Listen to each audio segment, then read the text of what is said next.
Oh, hi everyone, I forgot to add myself to the stream. It's easier if I'm in the picture to have a live. Super excited to have you with me today. We're going to talk about no contact. We're going to talk about dismissive avoidant, probably one of your two favorite topics. Maybe not the favorite ones, but the ones you're interested in the most. We're going to try to make this session interactive. If you have any questions, don't hesitate to ask me questions, but make sure that they're short and sweet because I will struggle to read everything at the same time. So before I get any question on no contact or about dismissive avoidance, I just want to explain a little bit my version of my philosophy when it comes to no contact. The reason I think no contact is a great strategy is that it forces you to focus on you. When we are suffering from a breakup, when we have this feeling of getting rejected from our partner, from the person we love the most, there's always this tendency to get hold of that person, cling to that person. It's a little bit like you would catch a falling knife, okay?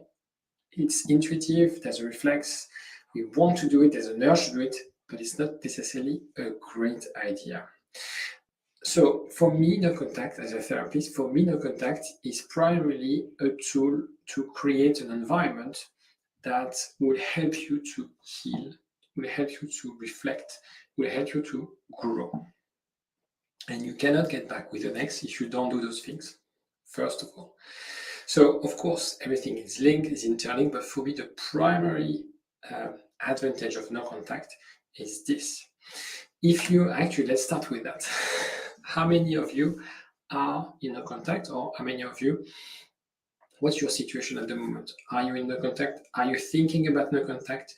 A lot of people sometimes, I don't think if still a lot of people are hesitant to go no contact given the amount of videos you have online about no contact.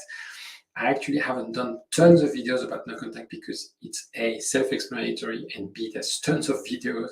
Not that people are, you don't have to explain all detail. I think the thing you have to understand is the benefit on yourself. Of course, it will have an impact on your ex because it will show your strength. It will show that you take the lead as well. You regain that power, and the breakup is some sort of power struggle.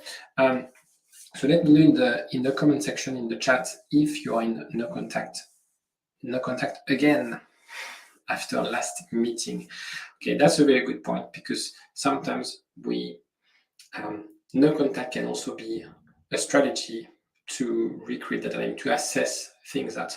So there's the no contact after the breakup, and you have potentially, you should potentially, depending on your case, have another period of no contact depending on your ex's reaction. So that's a very good point, Angie, and I will elaborate on this. So Pia, no contact for weeks. Ex sends messages about our son almost every day. So yeah, another good thing about how to do no contact when you have kids with your partner. 8 weeks of no contact, 6 months post breakup. So I take you were in touch with your ex. Again, very different cases, a very different approach. I'll try to answer and to detail those cases because people who'd watch the replay might find that their case will match one of your situation. So let's talk about the perhaps the one from Pia. When you're in touch with your ex because you have kids, of course you have to stay in touch for the logistics, right? You can't disappear, you can't you have duty with your children, and one way to attract your ex, especially if you're a dad, is to be the best co-parent ever, right? To show them that at least on this aspect of the relationship, of the situation, of the dynamic, you are a reliable and a great co-parent, okay? That's one thing. So what does it mean to go no contact when you have kids or when you have, for example, when you're colleagues? The idea, don't put too much pressure on the fact that you still are still in touch with your ex. The idea is to show them that you're not going to play games, to show them that it's just almost a business related conversation, and limit the topic to these kind of things. Limit the topic to your children, to the logistic, and that's it. Don't talk to them in the evening, don't talk to them about anything else but your children. And that's a form of no contact because they will lack and sort of the emotional connection. Usually when you share your life with someone, it's not only to talk about the kids. I know when you have kids, most of the conversations are about the kids, but it can also be about your work, your family, anything that you do in life. These should not be covered if you go no contact. So only about I'm going to pick up our son on Saturday at 10 a.m. Where can I pick him up? He has some homework. I've done his homework. That's it. Keep it to a minimal. Of course, no contact is that's the communication aspect. But when you have kids, leaving, moving to another place, create that distance, create that space that we want to see if you're dealing with an avoidant person. The other point about no contact again after the last meeting. So the phase of no contact is to first no contact, yes, the first no contact after a breakup is to really, okay, what have I done wrong? How can I reflect on the situation? What needs to change? What I need to do? Okay, what I need to change. Also, so people who have a tendency to be an anxious attachment are having an anxious attachment style. They will self-blame, self-criticize, have tons of negative self-talk about them, and will be obsessed about those things. I should have, could have. Okay, that's not the point of no contact. There's a moment of reflection, but there's a moment of action. The moment of reflection should be a week or 2, 3, depending.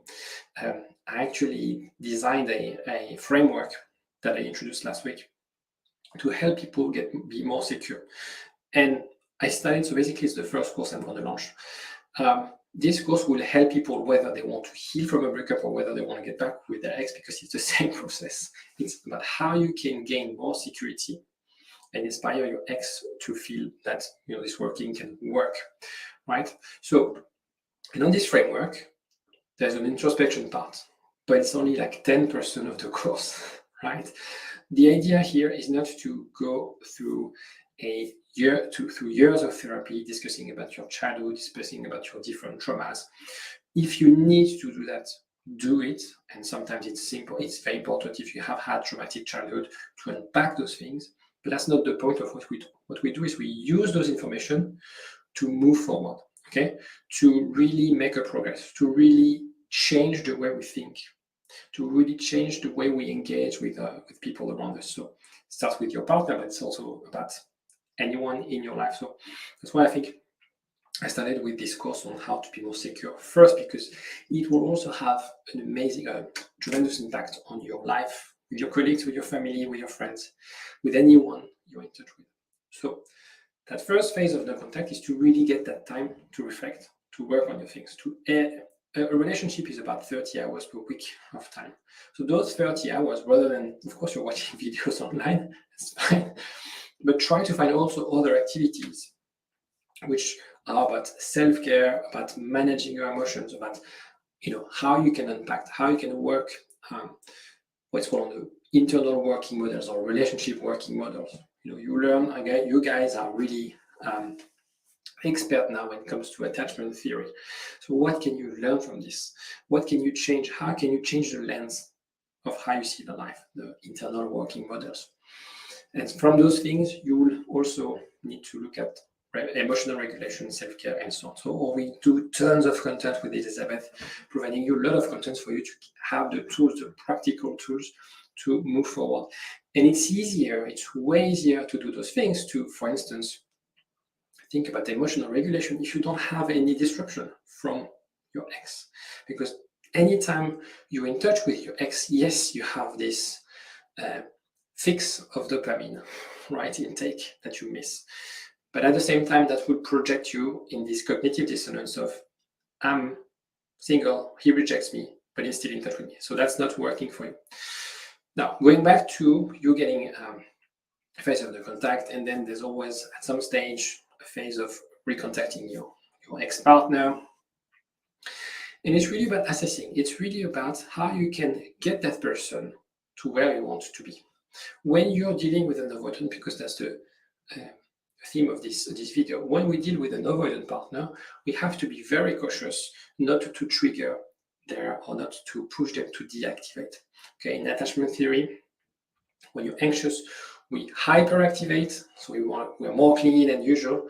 When we're avoidant, when someone triggers us, we run away.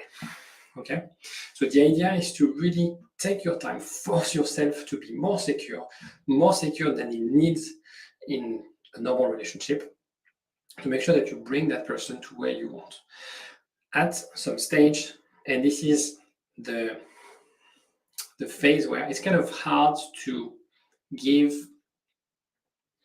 an exact rule on this one, and that's why sometimes you need coaching, you need friends, where you need to know what you get and you need to know where to draw the line. Anxiously attached people have a tendency to have not to be strict with their boundaries. They'll be sometimes people pleasing. They're saying yes when they mean no. Okay, and when you are in that recovery phase, as you're obsessed about getting back with your ex, sometimes you might be failing to recognize that your needs are not met. So when that's the case, if you bring your ex to you go for a coffee, you discuss things, and if you see that your ex provide you inconsistency, is not getting where you want to go, yes, it makes sense to go no contact. Now, the problem is when you go no contact and then you re-engage with that person, you don't want to have to create a pattern of push, pull for the rest of your life. And again, that's where you really need to assess whether your behavior, whether your communication is a secure one. It's kind of difficult to do it on your own, and obviously nobody's really objective when it comes to ourselves.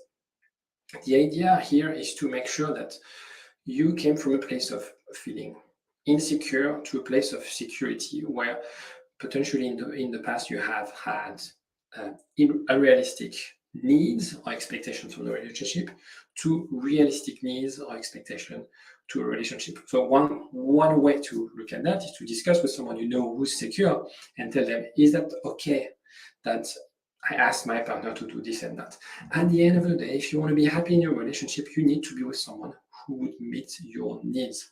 Your job is to make sure that you bring those needs from unrealistic or based and creating behaviors that are the result of unmet needs in your childhood, trauma bond, to something secure.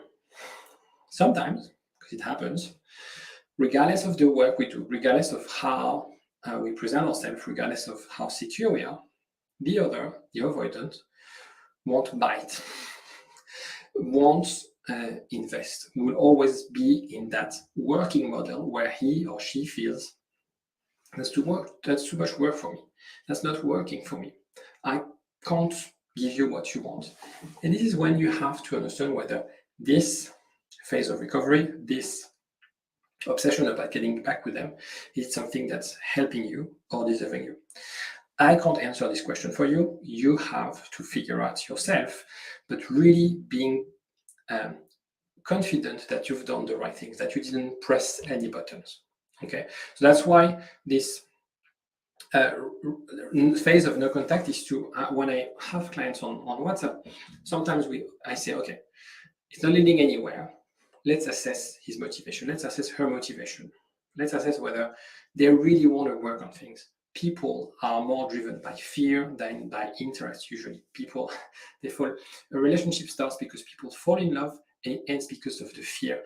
And it's the same mechanism actually to get back with someone, is the fear as well, that they won't be able to live the experiences that they had with you. Of course, you know well that the content that I'm creating, the community that we have, is really about people who have had strong relationships that are worth fighting for. If you have a fling with someone and you go no contact, I don't have any idea whether it's going to work or not. Another question was another comment that I want to discuss is that person who has been broken up for 6 months and then going no contact after 6 months, and now she's 8 weeks no contact. I.e., is it too late to go no contact? So the problem is, it's not ideal to wait 6 months to go no contact, for the simple reason because you basically create a new baseline in the friendship zone, where your ex feels like, okay, well, there's no consequences of the breakup.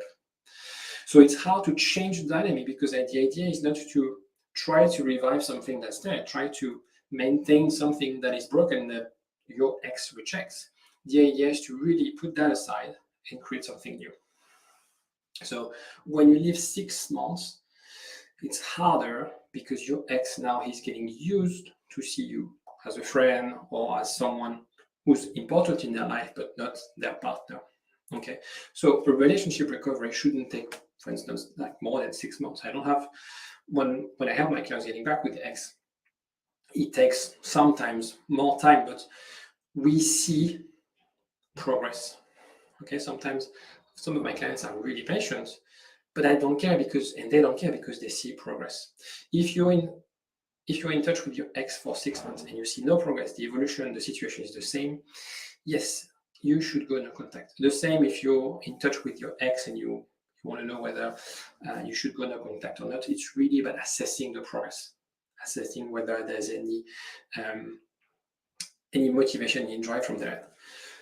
In other words, life is too short to put your life on hold, waiting for someone to do something, to show something, especially if they haven't throughout the relationship. Another myth that people who have an anxious attachment style sometimes have is the idea that we're in touch, and let me know in the comment section if you think about that. We're in touch, it's going well.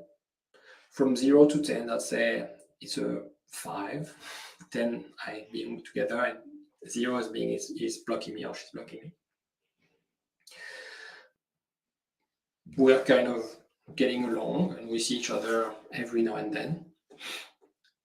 And I have to believe that if I hold long enough, if I stay around long enough doing this, at some stage, he or she will commit. Do you recognize yourself in this belief that if you hold long enough in the same situation, your partner will at some stage realize, oh, I need to commit?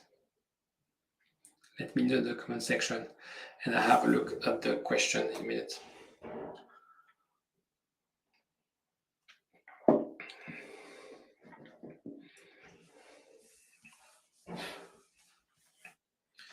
I think there's a like, but let me know if you have this belief around, if I hold long enough, he will change. I'm going to take a question in the meantime.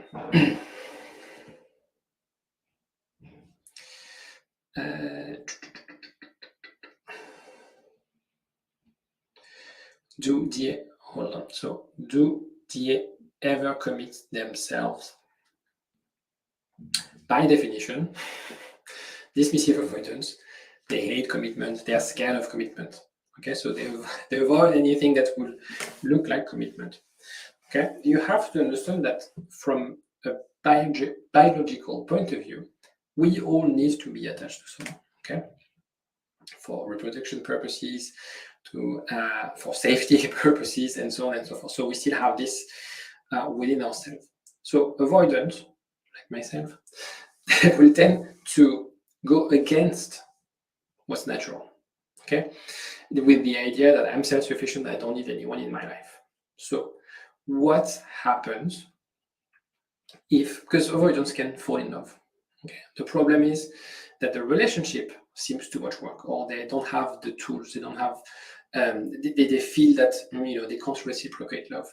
So the point is, this breakup should be, so from your point of view, should be the trigger for you to look at your blind spot, analyzing how you can be more secure, analyzing perhaps if you have any sort of recurring patterns when it comes to your dating life and so on and so forth. For your ex, who's an avoidant person, it needs to be a wake-up call. If they want to have kids, if they want to have a family, if they want to build a home with their spouse, and this relationship was something important to them, again, that has nothing to do with attachment, but if a relationship is important to someone, he or she will want to fight for that. And so we need to push them in a way where the fear of commitment is lower than the fear of missing out on that life. Okay, so usually I say to people who are dating avoidance when they're in their 20s, it's going to be hard work, because someone who is in their 20s, they don't have a way of, I want to settle, I want to have a family, I want to have kids. That's not what you want to do when you're in your 20s, regardless whether you're avoidant or anxious, by the way. But it's even harder when you date with an avoidant. Okay, when you're in your 30s and you're thinking about family and so on and so forth, that should raise the question, like, what do I really want in life? Okay, so that's what we do with my clients, is that we bring them to those conversations, okay, indirectly. So don't message your ex about, like, do you want kids? So if you want to have kids, you love me, so let's get back together. Okay, you have to do it in a subtle way, depending on your case and so on and so forth. But that's the idea. Yes, to answer your question, yes and no. They have to get this desire to commit. Then commitment, we have all our own definition of commitment. So is it a commitment in terms of space, in terms of time? And again, check whether your expectations are realistic. If you feel like, am I crazy to, I don't know, ask my partner that we live together after we dated for, I don't know, 6 months or 8 months while we are, in our 30s or late 30s or 40s. Ask around. People will tell you, like, no, that's normal. If you like someone and if you're getting along with that person, that should be normal. So these should be sort of orange flags that you need to spot. And if that person is not willing to compromise on those things, willing to join you in that secure space because you're at one extreme and they're at one extreme, then again, you're wasting your time. So you're in this extreme, they're there. The idea is to get more secure and show them, hey, look how cool is it? Look how easy it could be with me. Come with me, join me. And usually that's what happens. Okay, security attracts security, anxiety creates avoidance. Okay, so that's why we need to break this cycle first, this cycle of anxious avoidant, this really nasty trap of anxious avoidant, to bring more security and get you together. That's why sometimes relationship starts really well. People are both secure and something happens in the relationship that forces you, that triggers something in yourself, sometimes a non-trauma situation that makes you feel abandoned, where you will protest. And that will push your partner away. So one way to diffuse, understand your anxiety, be more secure, and they'll be more secure. Another question.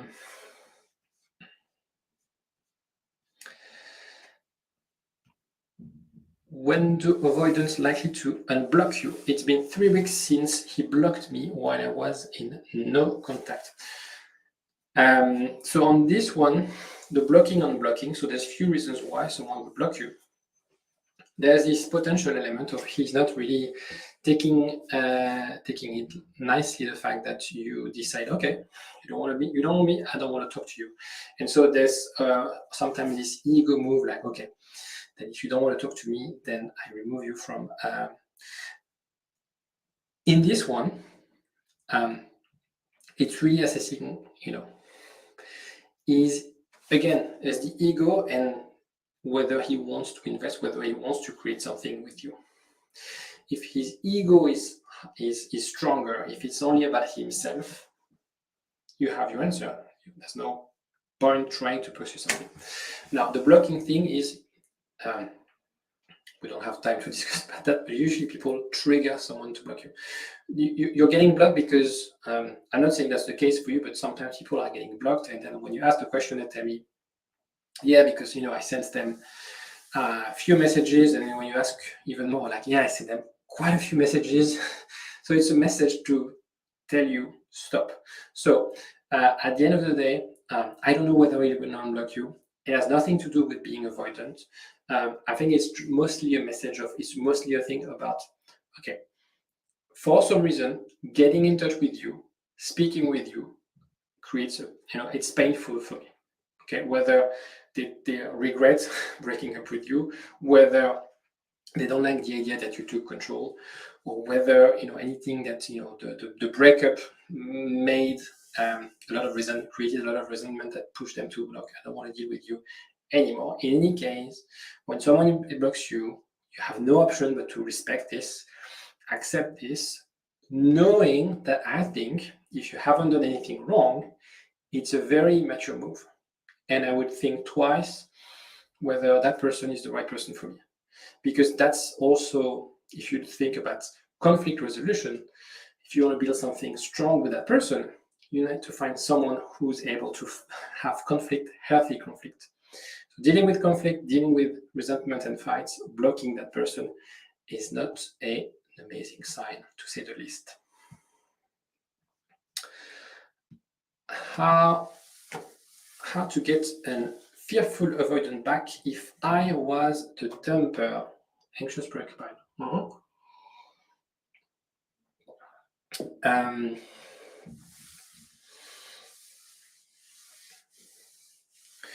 I think it's a question of we need to know the reason of the breakup, but that's the point. That's why I think I'm more struggling with those lives where people have very specific question and then it becomes really like a sort of a one-to-one session, or like questions that are too broad. There's no rules. In terms of how to the rule applies the same as if he was someone secure.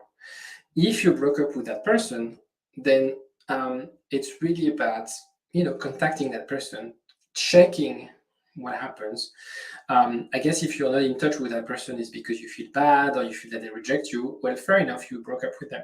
So it's really assessing and creating again that safe space. If you're anxious, preoccupied, then potentially you pushed. I'm not saying that you did, but let's say you pushed those buttons. You push that person to leave, or you push that person to push you to break up with you. Because sometimes we really push hard. We really create fights when we're anxious to get that validation.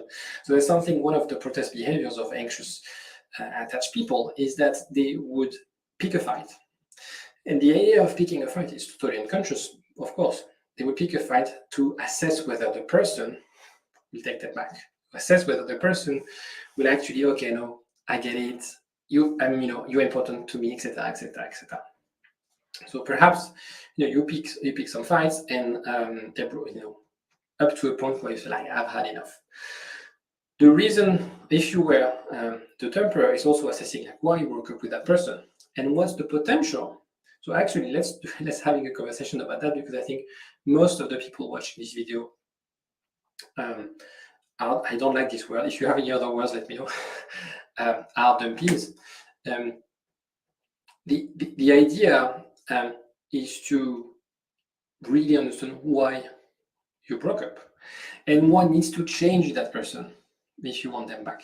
Okay, because you should have the choice, right? If you took the decision, maybe you have also the choice to get back with them. It's on paper you are in a more comfortable situation than most people watching the videos who are dumpies. So it's really about, okay, why did you break up? Is it a good idea to get back with that person? What needs to change with that person? How, and of course, how you can be more secure, how you can portray less protest behaviors to create the condition. Of course, if your ex is a fearful avoidant and you're anxious, preoccupied, yes, that's really like a very dangerous mix. So one of you, even both of you, needs to work on their attachment style. That's a must in those cases where you have like two extremes.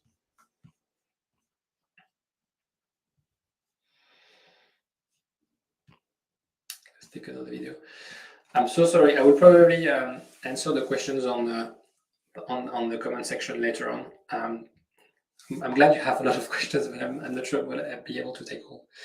Thank you, Elena. What if my ex went back to his ex-girlfriend it looks there might be a wedding in a few weeks. I really love the guy. I will let others reply on this, what you should do if your ex is getting married with their ex-girlfriend.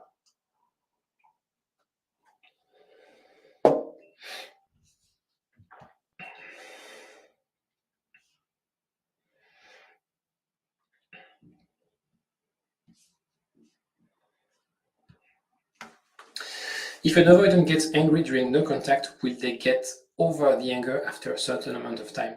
Yes. So the question is whether they got angry because you went no contact, or they were angry. During the breakup. So if they were angry during the breakup, of course, yeah, no contact. Like anything painful that we go through in life, time and space will make the event less painful, less intense. If they're angry because you got no contact, well, it's their decision to break up with you. So perhaps it's about explaining, well, you decided to end the relationship. At this point in time, I don't, it makes me, it's very difficult for me to be in touch with you.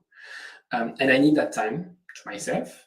So, no hard feelings, but I need that time for myself, and we'll be able to discuss later on. But right now, I don't want to speak with you. It has nothing to do with you. It's just because I need to process the breakup in a healthier way.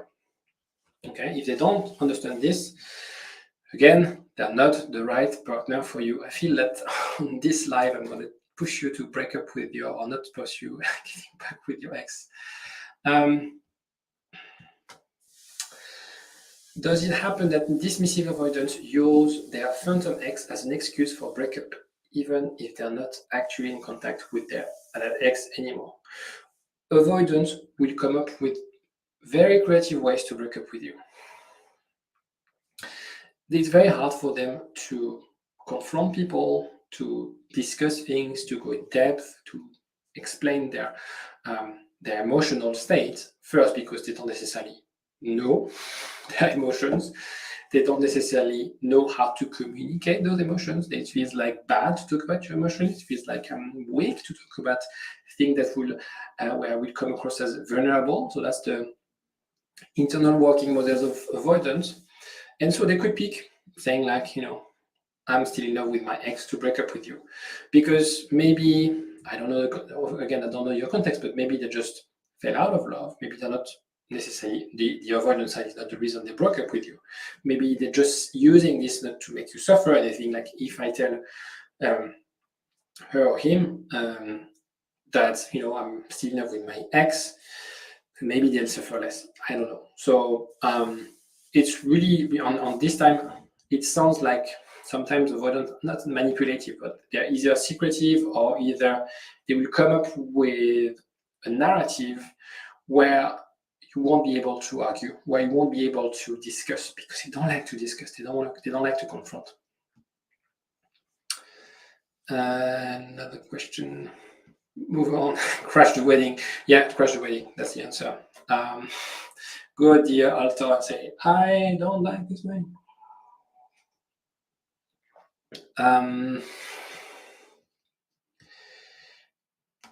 Should you be friends with ex after the break of no contact?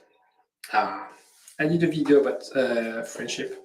And actually, I am on the comment section. I ask people to debate whether you should get friends with an ex. I don't think it's bad to be friends with an ex. If the intent is to get back with that person, don't be friends with them forever. Okay. The same way when you start dating someone, you're not necessarily together in the relationship, but you're kind of friends flirting, right? The same thing needs to happen after the breakup. If you don't want to get back together and you want to remain friends, that's totally fine. There's nothing wrong with that. If your intent is to get back together, these friendships needs to evolve quickly. Okay. Otherwise, your partner might not be narcissistic or abusive. They might just feel, by keeping you on the hook, it's just like they feel like you're okay with the situation. They like to have you around, for various reasons, because you're important in their life, but not as a partner. And they see no harm in staying friends with you. So at some stage, you need to really draw the line of what you want and what they are able to provide. And if they don't want more than a friendship, then you have to draw your conclusion whether you want to stay in touch with that person anymore, or if you want to build or if you want to just to move on, basically.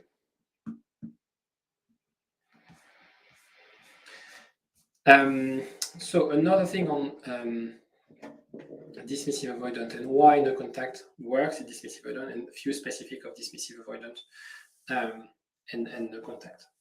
Avoidant, as we discussed, they have a strong fear of commitment. They have a strong fear. They have a strong need for space. Okay, and when we remove the tension, when we remove those fear from the relationship, i.e., when we go to contact, what is left is the positive signs of the relationship.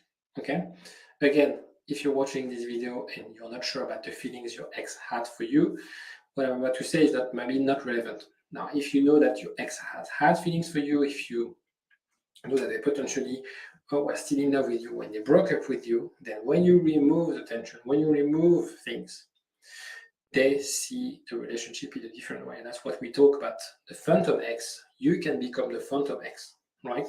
Avoidant, I'm not saying all avoidants, but have a tendency to idealize past relationships. Because during the relationship, they have that pressure. They have these desires from the other to commit, to do things together, to share time together. They, again, avoidant, you can be avoidant and be in love. That's not, it's possible. And they're not monsters. It's just that when they leave this relationship, what they keep is all the aspects that they like of the relationship. Okay, so no contact will create this effect.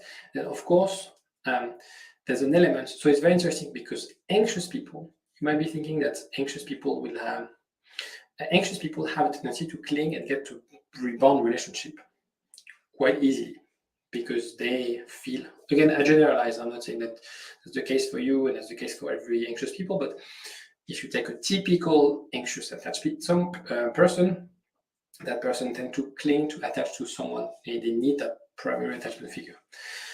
For avoidant, they like their time alone. And so you might find themselves either staying on their own or trying to get a relationship that has an impossible future. So someone who's a complicated relationship, someone who's married, or it's like they know there's no commitment involved. Okay. So, or they're going back to the phantom ex because they idealize. So it's really about how you can assess. And I'm not in favor of no contact for a very long period of time. At the end of the day, you need to assess if you left enough time between the breakup and the end of no contact, and you reach out to your ex. He will have another perception, especially if you've worked on being more secure. So it's very important for you to understand, and silence will really, really affect them in a way that they idealize the relationship way more than someone who's secure, way more than someone who's anxious. Okay, someone who's anxious might feel like betrayed. Of course, they might feel clingy. Someone secure will be like, I'm moving on, that's not working for me. Someone avoidant will have this ideal vision of the relationship. So in that case, this insecure attachment style can be an asset for you.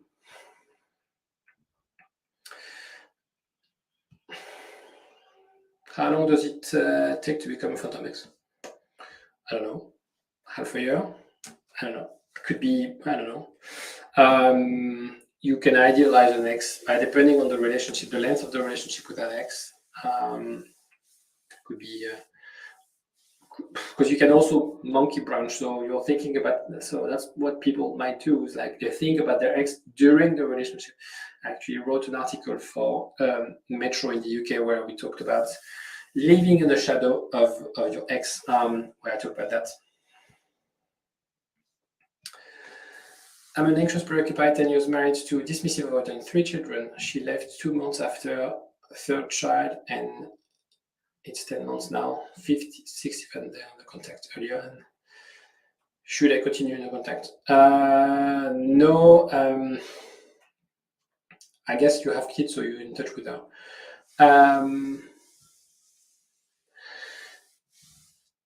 It's not that I would question that she's dismissive avoidant, but being married 10 years and having kids, is not necessarily the typical dismissive avoidant. So something might have triggered her. And it's really about, that's the thing you need to spend your time with, is to really assess what happened and what needs to change. Very often in those cases, it's linked to a life event, whether she turned, I don't know how guys are, but she turned 40, 50, this kind of milestone when in people's life you feel like, oh, I need something new. And the problem is that something new, she doesn't picture you in that something new. So in those kind of situation, attachment theory will be an indicator, but will drive some of the actions to take. But I think it's also about how you can perhaps adapt and change your lifestyle to match what is your perception of your life. I don't know if I answered the question. It's, again, I would break no contact. I would get in touch with her, see how she's doing, what she's up to, trying to rekindle things. I think after 10 months after a breakup, it's worth trying to work things out and see where to stand. Maybe she won't change her mind, but at least you have more insight. Again, something very important. The reason I also want people to break no contact at some stage is because I want you to stay on hold, hoping again that if I hold long enough, things will change. No, things might not change. That's the risk. Okay, and you don't want to put your life on hold. You don't want to also be because it takes a lot of mental load, right? To think about, is she coming back? Is it going to work? I feel for my kids and so on and so forth. You need to make sure that if it's not working, there's a clear cut and you accept, and everybody's aware of that, and the kids and the family and everybody's involved, rather than being in between situation, which is the worst. Of course, we try to manage things and we try to hide, or not hide, but like really create, please everyone at the same time. You need to get a point where breakup is real. It sucks. It's painful, but it's the best way for you to really live your life, basically, and also for your kids. It's the best way. I know it's not ideal to have parents who are divorced, but it's even worse to have parents who are in mixed relationship, because then they don't have any kids. Then they don't have any. I lost the word, but any references of course, if you have, now kids are used to have friends whose parents are divorced, so there's nothing wrong with that. But having those sort of blurred boundaries is extremely bad. I'm going to take a few other questions and then I'm going to leave the call. Another thing about no contact and avoidant. So we discussed about the fact that no contact will create the condition for your ex to idealize the relationship. No contact for me is the framework, the only time in your life where you can really focus on yourself. You have now 30 hours of your week. Let's focus on those hours on working on yourself. I will, I think on the description of this video, I put the link to the course that I've launched to be more secure. I put a massive discount because I want to have a lot of people using it at the beginning to get some feedback, and I will make the course evolve over time with your help. So have a look if you're interested in learning how to be more secure. I would welcome feedback. We will also have other workshops with Elizabeth. So every Saturday we have Zoom calls, so it's more intimate, it's more interactive. You can ask questions in a better way than on YouTube Live. And where we basically really deep dive on specific areas of that course. So we have the next 3 to 4 Saturdays really focused on that. It's only available to people who purchase the course. The idea again is to not only have one course where you're just watching videos, but having this sort of interaction, this sort of coaching feeling.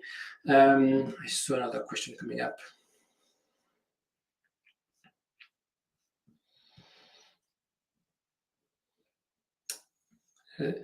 I'm anxious, preoccupied, and after realizing that not to take everything as dear personally, I feel a lot better and working on myself more. So again, the pain that you're going through, the situation that you're going through, I'm not going to say it's not real, the pain is not real. The idea is to also understand that sometimes, and I would argue 95% of you that applies, sometimes we make it worse than it is. Not because the breakup is a good news, but because we blame ourselves. We have those, on the course actually, there's a part on negative self-talk. We tend to devaluate ourselves. And we tend to really, and that's why the breakup is so hard, because yes, we reject it, but we add on top a lot of self-blame, a lot of self-criticism. And that makes you experience the breakup in an even more painful way. So secure people, for example, will still suffer from the breakup. Everybody will suffer from the breakup. Even avoidant will suffer from a breakup if they have feelings for that person. But your job right now, and it's the only thing you could do, is to really learn the tools to cope with that and to cope in a healthy way. So when in our childhood and through our different experiences, we develop coping mechanism. Sometimes we have healthy coping mechanism. Sometimes we have unhealthy coping mechanism. When we have an insecure attachment style, we have unhealthy coping mechanism. Quick word on that, and then coping mechanism is basically whenever there's something painful, whenever there's an emotion that we label negative emotion, we deal with that. We want to remove the pain as soon as possible. I give you an example of an avoidant. When there's like a conflict, there's something that people will tell me like I'm wrong, or arguing about something, I used to develop a coping mechanism that was working for me when I was a kid, was to escape, was to leave. And actually, when I was a kid, the way to escape any conflict with my parents was to live in my room and go and pretend I was sleeping. Because my parents, they don't wake up people who are sleeping, okay? The problem is, as it worked when I was a kid, that's my default way of dealing with difficult situation. Okay, that was my difficult. Okay, so the same way when we are anxious, we have different ways to cope with things, whether it's picking up a fight, whether it's like having strong emotions, panic attacks. All these kind of things are coping mechanism where we are driven by something that's happening, that is something that is triggering our alert system, right? And the idea is how you can replace those things to make the experience less painful. I'm secure. 2.5 months of long-distance relationship, felt alone, shared my needs. He became distant. I broke up. He cried, was very sad, but said he didn't want long-distance relationship after all. 2 days no contact. Is there a chance? I have no idea whether he's an avoidant or not in your question. I don't know. Maybe a quick word on avoidance and long distance, because you might not be the only one having a long distance relationship. On this one, I don't have, what I don't know, I say I don't know, but I don't have a specific model to explain how dismissive avoidance, whether it's a good thing or a bad thing to date someone dismissive avoidant long distance. And I'll explain you why. It's good.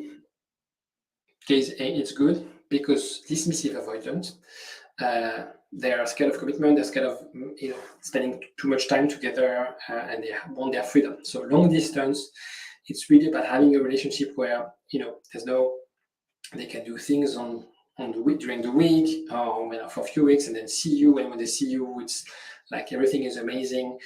It's really quality time, but they know it's not going to last. Right? They know after the weekend you have to leave and get back, and that's release the pressure. Okay, so that's the case where actually fits a dismissive avoidant framework. Now, the case where they don't like is that when you're in long distance, you need to maintain contact more than in other relationships. So when you live with your husband or wife, you don't have to call your husband or wife every single evening to tell them about your day. You see them, you tell them about your day, and that's natural, that's not painful. The problem, and I'm taking from my personal perspective on that, when you're dismissive avoidant and you have to check in, you have to explain what you're doing, you have to tell your partner, I'm going to do this, I'm going to do that. I've seen this. I've seen, not that you are cheating on that person, but spending time trying to connect at an emotional level on the phone or on FaceTime, it's a pain for avoidant.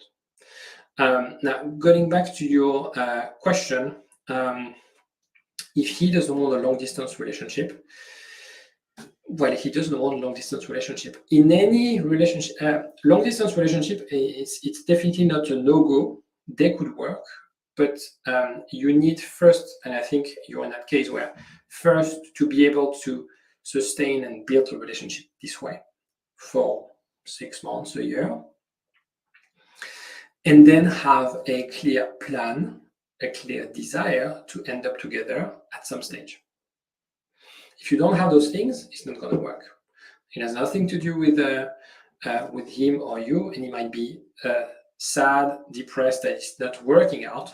If you go no contact and he thinks he might actually change his mind. 2 days of no contact is too early to draw any conclusion. So it's really about maybe trying to see what was not working. So why did you guys start a relationship long distance? And what happened that he feels actually it's not a good idea? Because initially he wanted that relationship, was okay with the relationship, something attracted him to be with you. 2.5 months is quite short though. So we're not even in the end of the honeymoon phase. So perhaps he thought like, I'm not meeting anyone where I live. I have this opportunity. She seems like a great woman. I'm going to give it a try. And might actually realize that's not for me. Okay, so that's nothing to do with you. I saw he said he really liked me, but he didn't communicate much when we were apart. When we were together, we had amazing time. Usually, long distance relationship, when you're together, because you want to make the most of it, it's really amazing moments when you plan, you look forward to seeing each other. It's actually something that we need to apply when you're in a relationship with someone, like looking forward to having a date, spending the weekend, being like, quality time, really intense. So it's always great moments. Otherwise, you wouldn't sustain the pain of the not being together. And he had a plan to move in. We had a plan for me to move in with him. So it's a question of, okay, what is it going on? Is it because it's too far away? Is it because maybe that's too much pressure? Maybe it's not ready for you to say like, I'm going to move in with you. So that's the problem with long distance. You really need to be the same page when it comes to the definition of commitment. Last question, and then I need to go. Is it possible to go no contact and live in the same house? That's a challenge. I discussed before that when you have kids, you need to get in touch. You need to always to stay in touch about the logistics. You don't want to be mean. You don't want to make an enemy out of your ex, right? And make yourself an enemy towards your ex. I think in those kind of, I would actually avoid living in the same house. Try to find. I actually have a client this way. In this case, I know it's not necessarily possible, but I would try as much as you can to sleep on someone's couch for a couple of weeks, just to show. Because also no contact is a statement. You don't want to be. You don't want to be together. It's not what I want, but well, I give you your space. Okay, so it's not ideal. It's not perfect. But I think you have to find ways, because at the end of the day, if you break up, you will need to find a new house. So even if it's temporary, even if you sleep on a friend's sofa, you have also to do it in that way. I think it's quite useful. So your question is, no, you can't really do no contact if you live in the same house, because then what happens is you become roommates and you anchor the fact that you are just roommates. How can you spark the flame with your roommate? Actually, I think you can fall in love with your roommate, but when you are together and then you stay together, what's left of the relationship is only the bad things. The dishes, the cleaning, the paying the bills, maybe watching things together or being in. So there's nothing good being in the same house while no contact. I will look at your questions. I think I can look at the questions tomorrow and answer on the chat section. If you have any other things, any question or anything, we have another, this time, a workshop tomorrow on Zoom. I sent an email out. If you don't have my email, if you don't receive my emails, let me know in the chat and I will send you a link. And I'll see you tomorrow. So just in a nutshell, no contact is for you, it's not for your ex. You do it to really work on yourself, this working on yourself aspect. I know it's very vague. I know there's tons of content about that. I know people will tell you, go for a walk, find a new hobby.